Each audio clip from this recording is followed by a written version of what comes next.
You got it? Great. All right. So we're going to run through some old favorites, including our guest intros.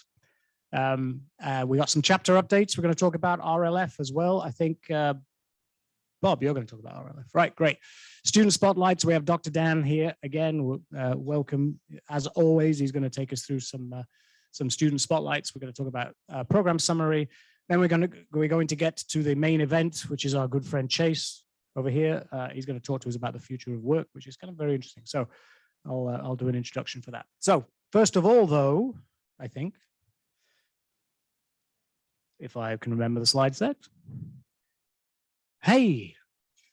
So first of all, I want us all to show our appreciation for PMO Squad for paying for our drinks. Yes. Nobody else cares about anything else, but somebody paid for the drinks.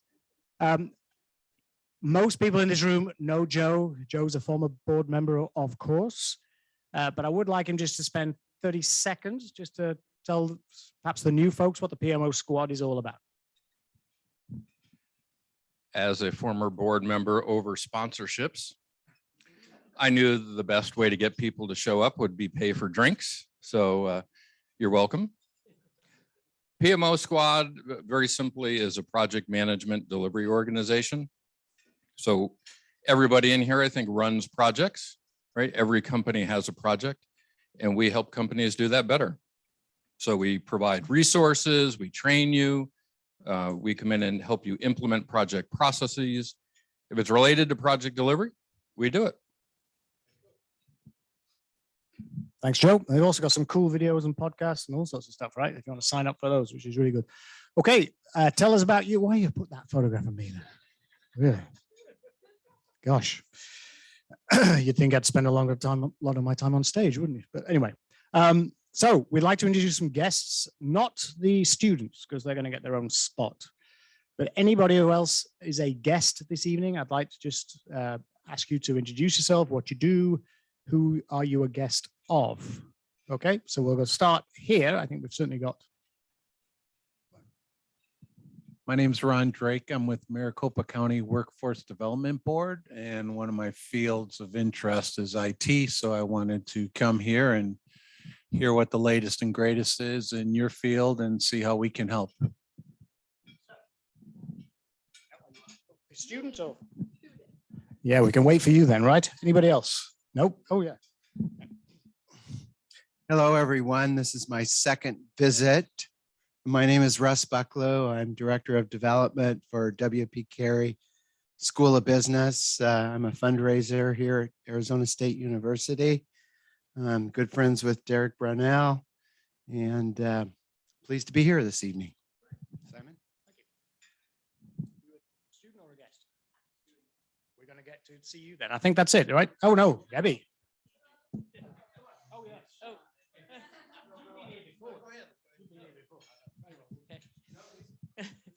Hi, I'm Debbie Black. I am a fractional VP of sales. I am a guest of Derek's as well.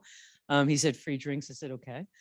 I help companies fix what's broken with their sales departments. Basically, I am outsourced sales leadership. I professionalize your sales staff, and I help you build a blueprint for consistent sales results. And hi, everyone. Go easy on me. I'm a liberal arts major. I'm Bill Miller. I am in investment banking. I do business development for 4 investment banks, one in Dallas, one in LA, one in Irvine, and one here. We typically are called on by CEOs of large companies to raise 10 to 100 million through institutional capital and also merger and acquisition work. That's us. Thank you for having me. Now here, guess here, Russ. Thank you, Russ. very good. Okay, I think that is, oh, one more. Where's that? Oh, sorry, Harvey. I've seen you many times, Harvey. Hi, I'm Harvey Shrednick.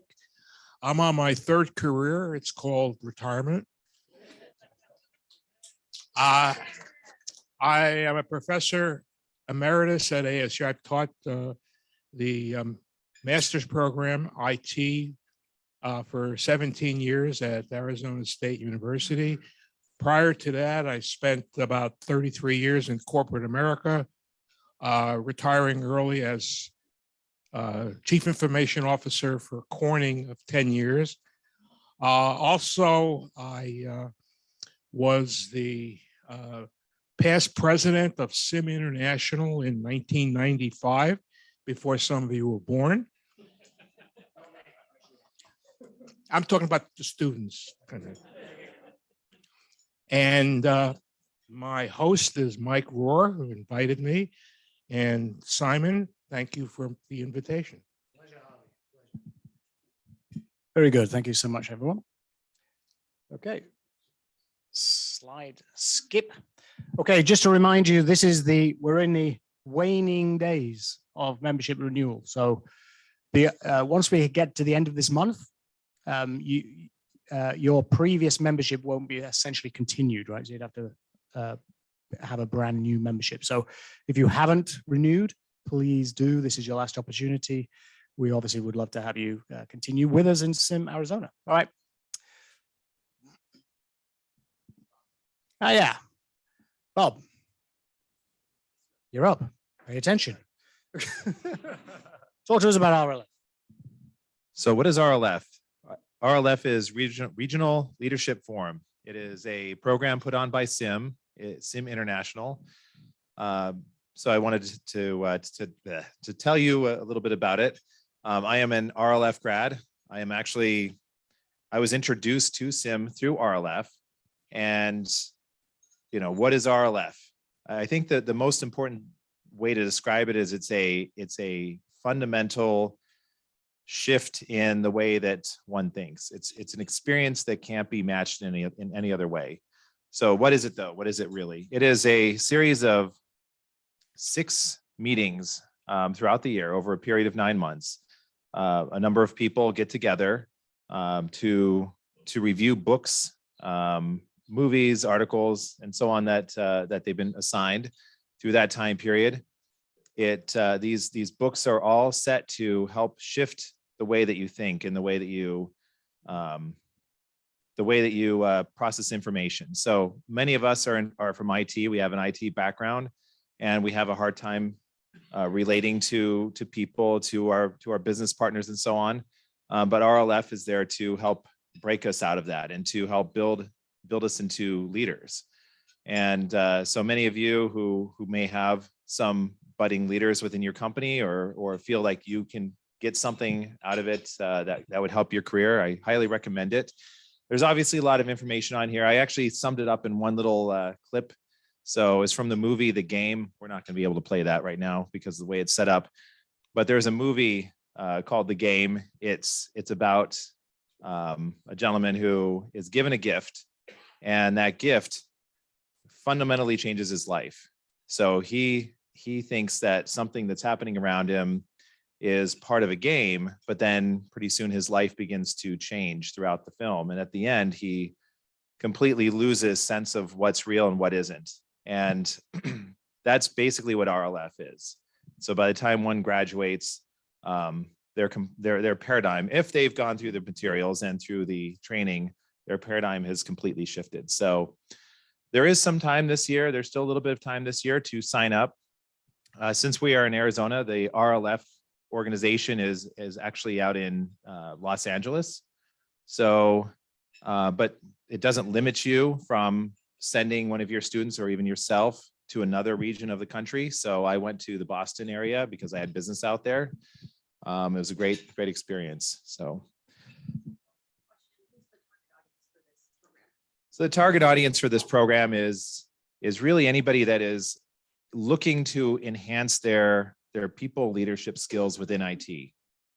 So it's basically anyone. That is correct. Yes. Yeah. The idea is to help people get to a point where they feel like they would be able to get to a VP or CIO or CTO type position in their career. So if you are already there, you may not necessarily need RLF, but there are other organizations within SIM that can help further you in your pursuit of being an excellent CIO or CTO. That's very similar to RLF. Thanks, Bob. Thank you very much. Very good. And we are delighted to have you as a graduate of RLF. So thanks so much for all that input you do. And all the AV magic is down to Bob. So thank you very much. All right, next. Yeah, Dr. Dan, you're up, my friend. Do we have another microphone? Okay. Oh, man, I didn't want to do that and mess with them. All right. All right, so who's clicking? Are you clicking? All right, you're click. Go. Hey, welcome. My name's Dan Mazzola, and I'm the education director for SIM Arizona right here. And one of the things that I get to do that I love is introducing some of the great talent that we have to all of the great opportunities that you have. So who do we have up first? Please click. Oh, there we go. Oh, we have we have a great scholar for us. She needs the microphone though. That would be. I can't see. Oh, you're Right hidden over there. behind. We have Derek. Val with us today. Val is a graduate. She graduated in December from the Fulton School of Engineering at the Polytechnic campus, and software engineering is a focus. And she's going to take just a moment or two and tell you a little bit about herself and what her goals are and ambitions in her life. Val, welcome to the SIM meeting. Hi, thank you. Thank you, Dr. Dan, for inviting me. Like he just mentioned, I just recently graduate in December. So my main focus was mobile applications. I am really interested in like UI and UX design. Overall, I don't think there is like a software I can't conquer. And yeah, I'm just kind of looking around, and thank you everyone that has spoken to me. Awesome. Thank you very much. So you have to realize that this is somebody that could change your workforce. Okay. All right. So click the next magic button here. I know it's awesome. Go ahead. All right. So we have Sophia with us, and Sophia is a student that will be graduating. She's with the W.P. Carey School of Business in the Information Systems Department. She's getting ready to graduate. It's very exciting. Go ahead. Right? Is this good? A Okay. little closer. Hi, everyone. I'm Sophia. I'm graduating this May with a degree in computer information systems and supply chain. Most of my technical experience is with web development, a little bit of mobile development, thanks to Dr. Dan. I'm hoping to go into software development post-graduation, and I'm very grateful to be here and to get some knowledge from you guys. So thank you. Excellent, excellent. Now you need to know that there's a little something extra. She works for me. So I know she's been grading and she's been helping out with, so I can add a little bit to the, I mean, they all take the same classes with the same textbooks, but there's something different. Right. And we got a surprise guest with us today. We have Lel with us from the MBA program. So Lel, you get a chance to stand up and say hello and introduce who brought you today. Yeah, hello everyone. I am very honored to be here today. I was invited by Russ, and thank you, Dr. Dan and Russ for for everything. And I'm a first year MBA student at WP Carey. I'm doing marketing and business analytic concentration, and I came from China last July.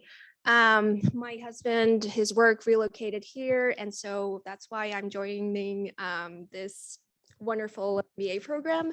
And I worked in China Telecom for 8.5 years before, after my computer science graduation. And I'm super excited for being here today. I'm interested in VR, telecom, product management. And thank you so much, everyone. It's been so great meeting you all. Thank you. All right. So. Oh, all right, fantastic. And I have one more thing while whoever's next up can take the mic away. But there is something that we're noticing that's taking place and we might be able to partner with. One of my jobs is I'm the faculty director for the Master of Information Systems Management program that Harvey founded a long time ago. Thank you very much. We're seeing that employee retention for high potential employees is really staggeringly challenging in IT. We're about ready to do a press release about some partnerships that we're doing where you pay for someone to come to ASU and get a master's degree. They stay for you for a long period of time. It's a win-win-win. If you're interested in finding out more, please come and say hello. All right, thank you. Thank you, Dr. Dan, entertaining as always. Congratulations to all the ASU students and post-grad folks. Wonderful. Okay, so upcoming events. Do you want to just quickly talk about that, Derek? So yeah, upcoming events, we've got Mary Patry is speaking about leadership coaching. So for those that are interested in learning more about her background in coaching leaders, this is a great program for you. We also have a couple other programs coming up. We have one on application modernization. And so we were talking about how it takes 5 months or 5 months to spin up a mainframe. Nowadays, it takes 5 minutes, right? So application modernization is a big thing. And then we have Brett in the house who in June will speak about leadership communication. So we have coaching, we have communication, and we have application modernization coming. Derek, thanks so much. Okay. All right, main event. That is such a young looking photograph, Chase, I have to say. I mean, come on, right? You want to plug him in? So,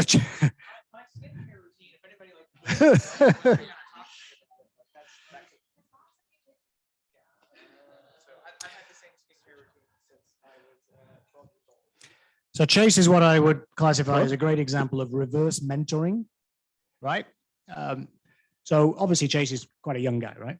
But I always said when I was running IT at HSBC Bank, I always said, the older you get in your career, the more you need younger people to mentor you, right? And Chase, we had a little rehearsal the other day, and Chase got some very interesting things to talk about here in terms of future of work. And it's not just about hybrid working. It's really about the new future of working completely at all, right? It's not if you do, I mean, hybrid may have forced some of the agenda, but I think you're going to get a kick out of this. So please give a very warm sim welcome to Chase. All right. Am I coming in good? Everybody can hear me pretty well? Well, so thanks everyone. I feel very privileged and honored to kind of be here talking to you guys, speaking with you guys. So what I want to talk about like originally is kind of a high performance team model, right? We talk about, the flex environment and the return to the workplace, right? Yeah, I can hear the reverb on it. So, all right. So we talk about it, but it's like, and one of the comments I said I've talked with TJ a lot about this is we've already solved this problem, guys. Like everything that you do in a face-to-face environment can transfer over to flex and hybrid, right? It's just a matter of, well, what are we doing or how are we doing? How do we interact with one another, right? So what I have up here is a general, anytime you build a new system or you talk about something, there's like this, a learning curve or a concept to it, right? The students in the room, you'll see this in terms of like your talent and skill development, right? So when you think about developing a new skill or talent, in the bottom you have, but it also works for organizations and companies and systems. So first we have what would be unconsciously incompetent, right? Where you're like, okay, I don't really know, I have a baseline of what I'm doing, but it's like, I really don't know what I'm doing or how I'm using it or how everything interacts, right? And then once you kind of build a little bit of kind of competence and a little bit of, you go from unconsciously competent to now you're consciously competent, right? Incompetent.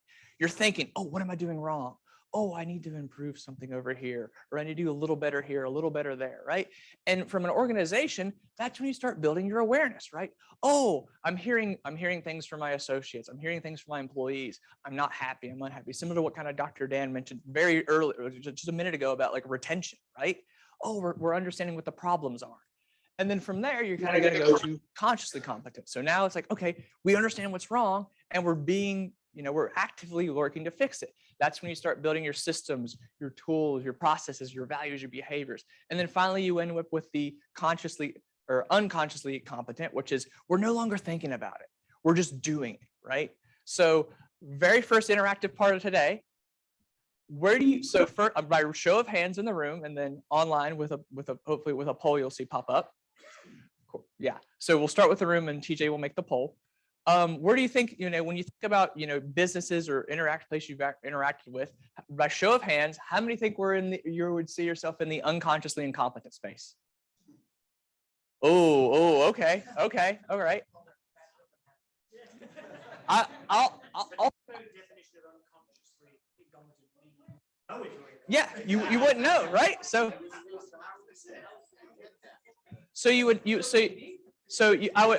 right.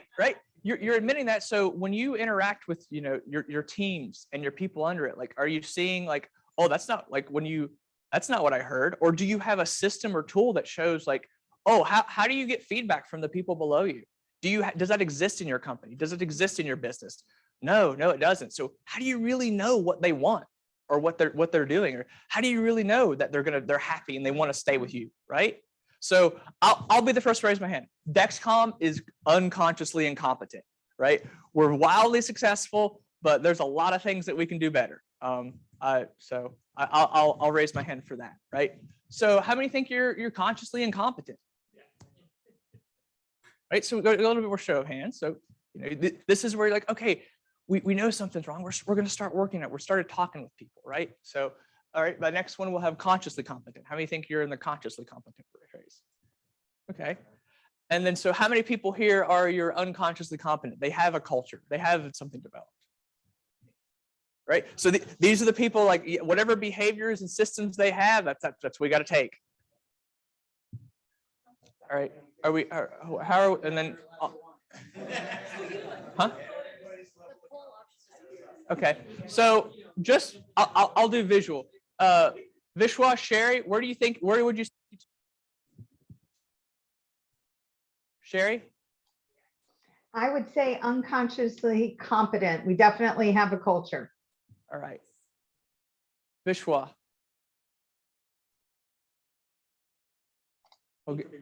Okay, we'll move on. We'll move on. So go on to the TJ. Can you kind of go to the next slide?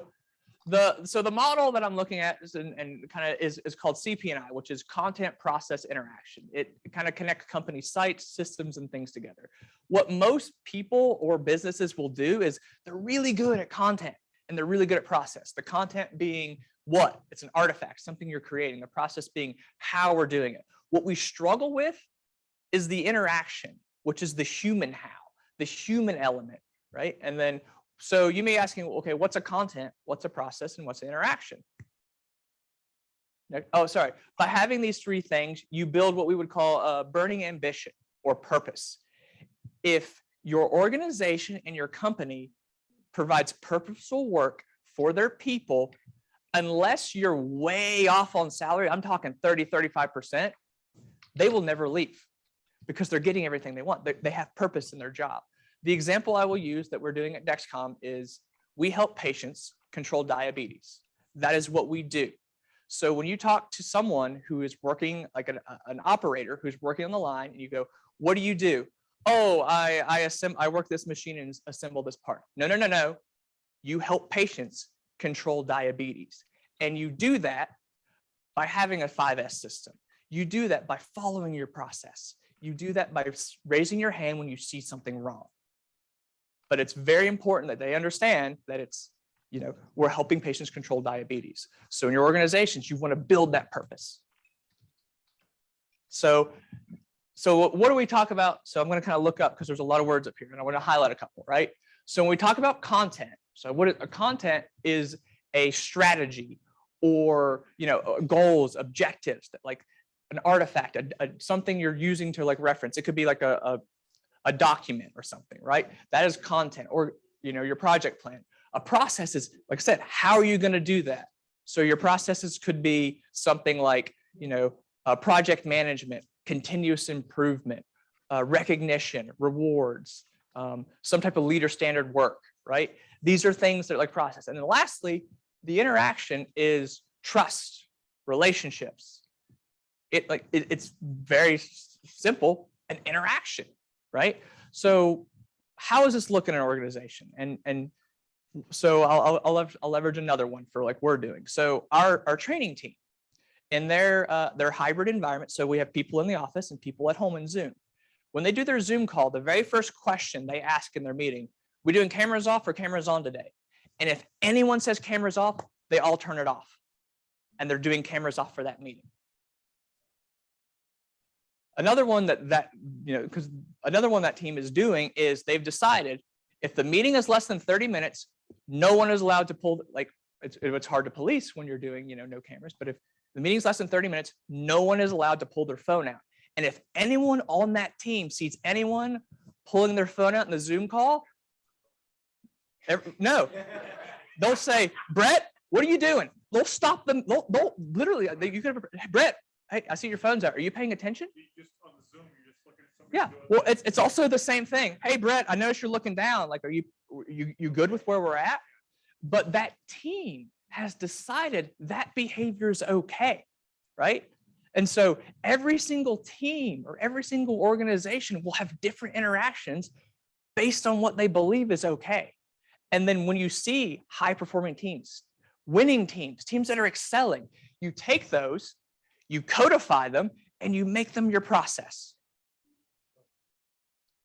And so now those organic behaviors are now a part of your process. One for my team that we do is we're not allowed to talk about business until 8 o'clock in the morning.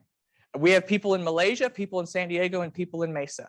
So until 8 a.m. San Diego time, which is the corporate headquarters, anything before that is how was your weekend or how you doing, or like it has to be like something personal based. And then another thing is before you ask a request of someone, it's, hey, if it's the first time you've Teams chatted them, it's, hey, how are you doing? Or, hey, what's going on? Or, hey, how's your day? And you have to start with that before you make a request. So in terms of like, okay, how do I deploy this model or how do I use it, right? So it kind of comes back to one simple question. Next slide, please.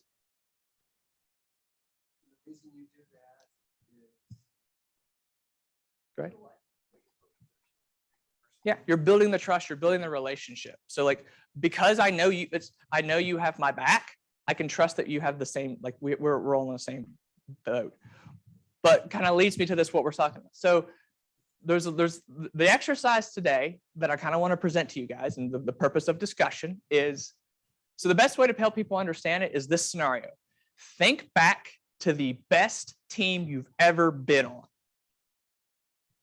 And so like that, so that's the ask I have today, and that's the discussion. So kind of, I'm going to take 2 or 3 minutes to think back. What was the best team that I've ever been on, right? And then we'll talk about, okay, describe the team to me, right? So give about 2 or 3 minutes to think, and then we'll have a discussion, right? So while you're thinking, to your question, actually, so because I was asking Chase this the other day, I said, well, if you've got an entirely, I mean, in my day, right?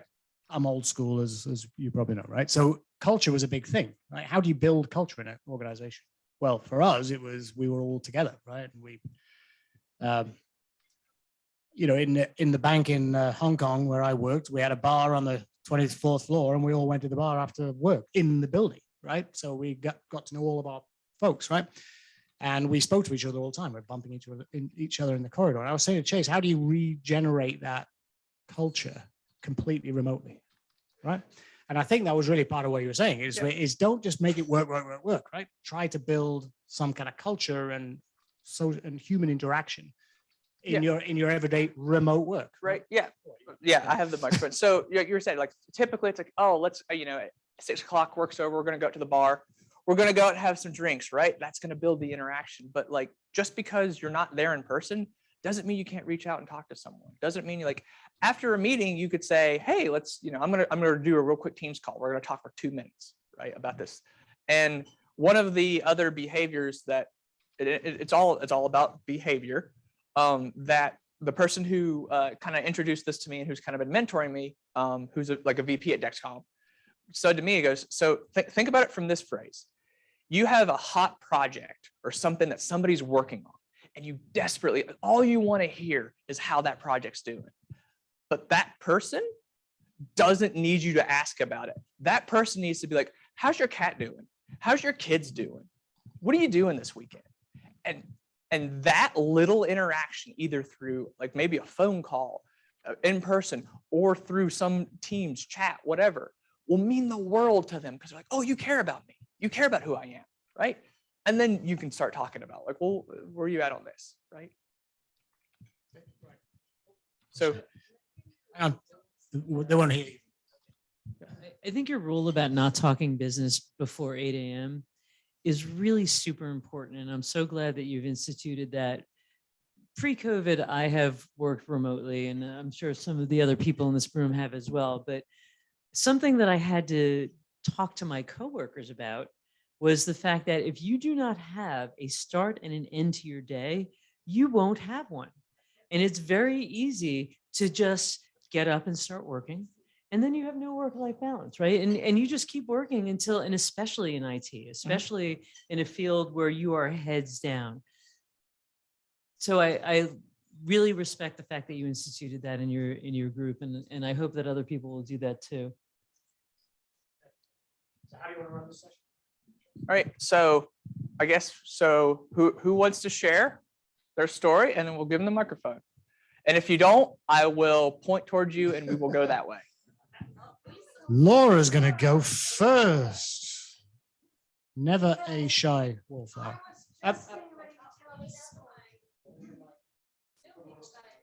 So I was just getting ready to tell this story to the table just as we were starting the meeting. And as everyone knows, I've been doing this for decades, right? Like forever. And very often the only female in the room, head bruised constantly, ceilings, whatever. So I've been through it all. And I was just engaged in a very long-term global major business and IT transformation project. And I am being brought in as a strategic lead for the transformation design as well as the project manager. So I was brought in at a significant level with a lot of trust. And in a conversation I had yesterday, and the CIO, I met with the CIO and everybody, they had to all vote me in and all that. So in a conversation I had with the VP of Finance and Business Transformation yesterday, I said to her, I said, you know what? I said, this is my 4 weeks and 2 days I've been on this engagement. And I said, I have never, ever in all my decades, in all my years, experienced a team like this. And I'm on Zoom call, team calls or whatever. And the diversity of generations and cultures and languages and genders, I have never, ever, I've experienced it before, but I've never experienced it where everybody was even, everybody was respectful. There was no gender, there was no posturing, there was no bravado. It's like everybody was very respectful. And I said, I got to tell you, I've never, ever seen this ever. And you know what she said? And she said, it's TQ, who is the CIO. He said he did it. He came in and he realized what the culture looked like and he empowered everybody. So he said, you are empowered and you are enabled to ask questions and to do the right thing. And that created a magnificent culture that I have to say is the most pleasurable I've ever worked in. So I just wanted to share that story. So before you hand the mic down, I want to ping into it. And you probably said it with the equality, like everybody's equal, everybody can set up. Can you describe what, like maybe one occurrence of a meeting, like just what were some of the things that happened in the meeting? Was it to show equality? Was it everyone was able to speak up and stop the meeting, or like just can you kind of? Well, to give an example, we're at the very beginning phases, right? We're just starting. We're doing a lot of business requirements analysis, and as you can imagine, the technology team, the IT team, they're at the bit. It's like, just give me my migration tools, give me the data processing maps, just let me at it. Just tell me what I need to code and what I need to do. And there's absolutely no way we can give them that information right now. We're not even close to it. But I do admire their tenacity and I admire their energy for wanting to do this. So allowing them to speak their mind and what their energy wants to have and what to do, and then also to be able to cross communicate where we really are with the project and how they fit and how their energy fits in with the entire scope. That gained two things. One, their ability to speak up and express what it is let us at it, right? Yeah. And we were able to say, okay, but in the whole scope of things, here's where we are, and for them to respect that. And so that was a really thing, because we all know we're all IT, we're all geeks, we're all detailed. We love swimming under the, below sea level and getting underneath it. And so that was an experience where we had, I had the CIO and, executive VPs and the people that are going to code this thing all in the same meeting, and being able to respect everybody's roles and speak up. So that's to the CIO, his leadership.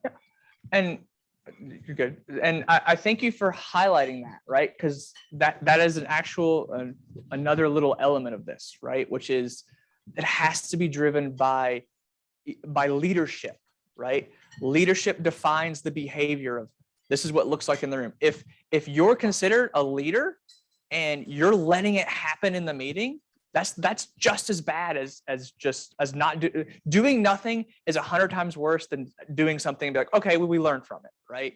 Because you're saying, I'm allowing people to do that, and I really like what Dr. Dan said about the retention pace, because it really kind of sets me up very well.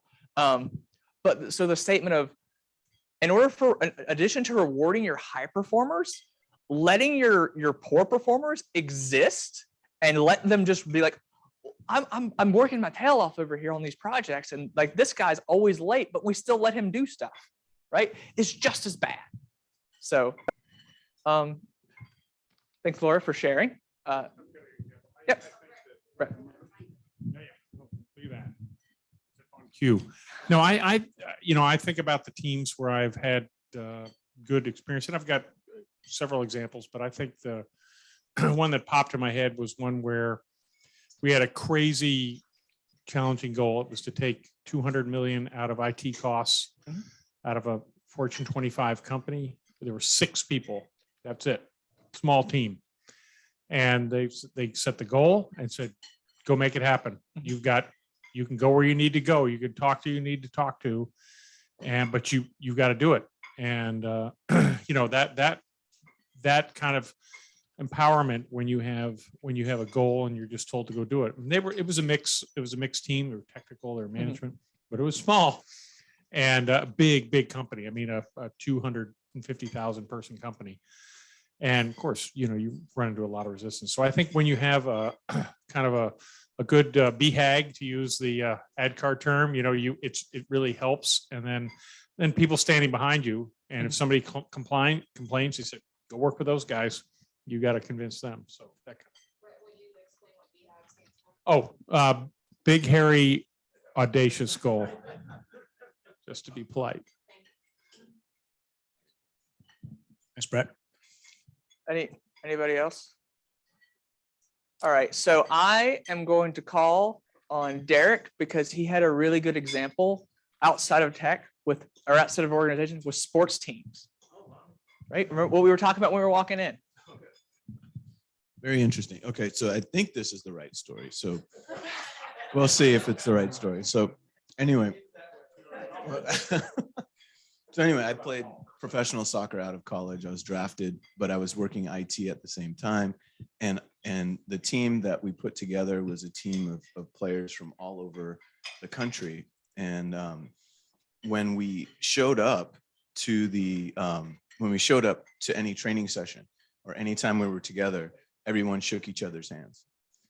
And that team in particular was just the synergy on the field and off the field was amazing. But it was all about how we connected with each other, when we showed up. And it was the first, what was nostalgic about this is I went to the Phoenix Rising game. That's a professional sports team here. And they were playing against the Monterey Bay Union, which is the team I played for back a long time ago, that won the national championship. And so I saw the same culture in that team still today. Everyone shakes each other's hands. Everyone's really respectful of each other. And so that was the marker for the team in that experience.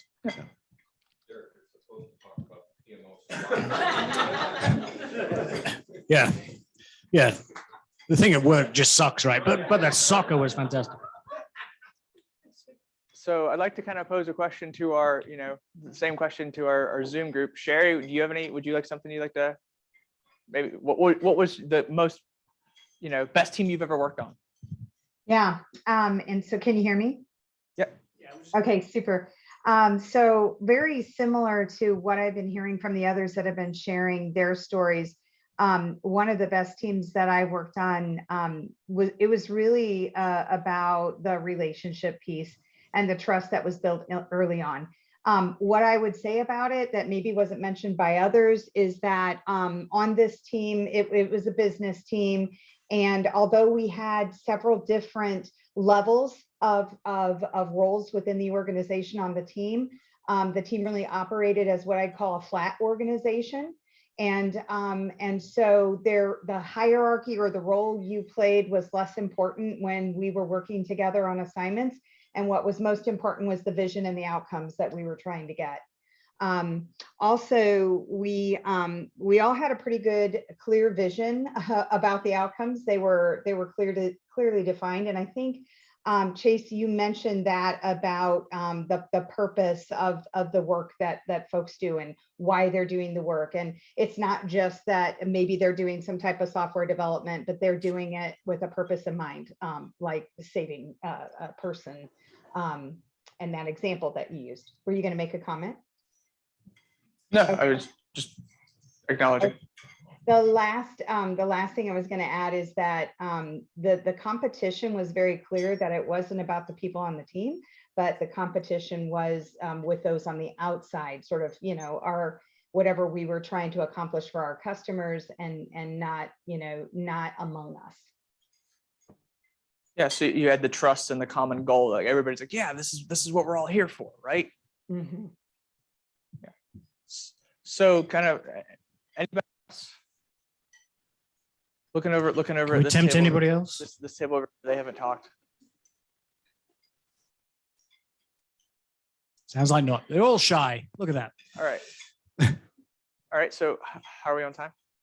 We are. Oh, we're about right. Yeah, it's good. Yeah. Cool. Do you want to do a wrap? Yeah. So so the takeaway I want to have as we go back to the kind of wrap it all back in terms of remember this, right?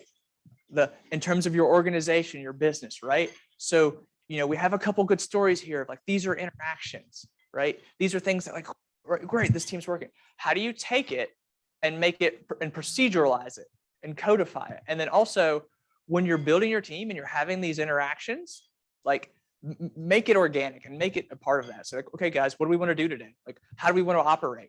And then take that and just make it part of your team's culture. And if you continuously do that in your team or the business or in general, you will have no problem retaining people. You will have no problem getting talent because people will want to come work for you because they're going to be like, all I hear is good thing. All I hear is good things about Brett. I want to come work for Brett because everyone in his team excels, right? And then when you see those good interactions, like, and you identify, oh, this is really great, right? Then you make it a process. I'll end with a little story real quick, just about 30 seconds. You've probably heard the NASA, you've probably heard it connected to NASA, but Liverpool Football Club, right? They're wanting to win Champions League, right? So they interviewed everyone there, and it's back to that whole thing of like, hey, groundskeeper, what do you do? Well, I'm helping us win a Premier Championship, right? He's part of the team, right? And he's connected with it, and that's what you want. You want to be like, hey, what do we do? Or hey, how do we do it? It's like, I feel involved. I feel part of it. Laura's story about like, yes, everybody's happy and empowered to speak up, right? Derek's story about the sports team, and worst case scenario, think about if you've ever participated in sports, think about like that culture, right? I know it's like, jocks, whatever, but no, we want to take some of those things because like those people will, the guy behind me has my back, if I fall down, he's going to pick me up, right? And then, as the strength that you guys have is, how do I take it and make it part of our process? I'm thinking about like Brett's story of, well, how are we going to report out? What's our document look like? Okay, great. That kind of standpoint. How if someone approaches me on my team, what are we going to do about that? Right. And then you empower them, say, nope, you got this. So once again, everybody, thank you for giving me this time. Thank you for allowing me to talk to you. I appreciate it. And I feel so privileged to be here. Thank you so much, Chase. Very thought-provoking, right? I think. So I was thinking, what would be my story about best team ever, right? So some of you know that I'm a musician, right? So and one thing about being in a really great band is that you just become one, right?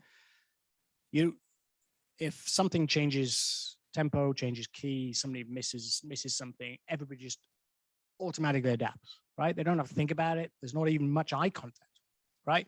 You're just so in tune with each other that you can adapt, right?